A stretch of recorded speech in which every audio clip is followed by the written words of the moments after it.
You know, this year I cried a lot about not feeling soft enough. I cried a lot about not being able to like magically pull this soft, feminine energy out of me in the middle of really challenging situations. And I know that there's so much conversation, right, about culturally about being able to be in your feminine and to be able to be soft and to be able to be his piece and, you know, to be able to access all of these things that are honestly not being earned in most of the spaces that we're inhabiting.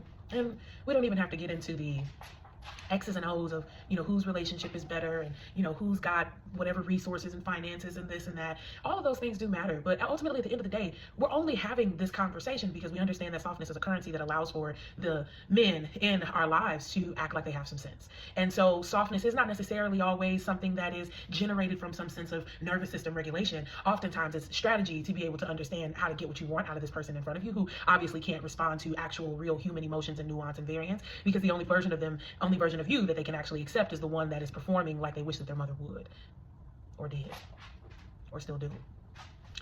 And our job is not to be their mother. Our job is not to perform some level of nurturing and softness and acceptance and unconditional, you know, gathering that they never feel like they actually have any accountability or responsibility to understand you and your emotions and what things actually make you feel safe and loved and, you know, tended to in a way that would actually make you want to be softer, right? Why would I be soft in a space where I feel like I'm in danger emotionally, spiritually, physically, financially? So we're generating softness in places where we actually aren't protected, and therefore that's the reason why the conversation even keeps happening. We're trying to strategize around something with our bodies, with our sensuality, with our feminine energy, and with what should feel like divine currency. We're turning it into something that we're using just to survive. Let's just call a spade a spade.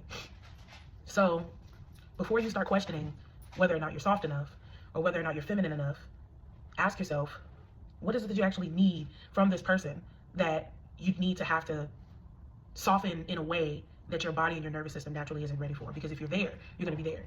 If you're in that space, you're in that space. You're not going to have to force it. So what is it that what do you feel like you're going to lose? What do you feel like you're not going to be able to have? What is it that you feel like is being withheld from you if you don't conform to some other version of your femininity that perhaps the space is not even prepared to support you in being? I don't know. Not what I thought I was going to talk about today, but that is what landed on my heart. So let's go with that. I'd love to hear your thoughts.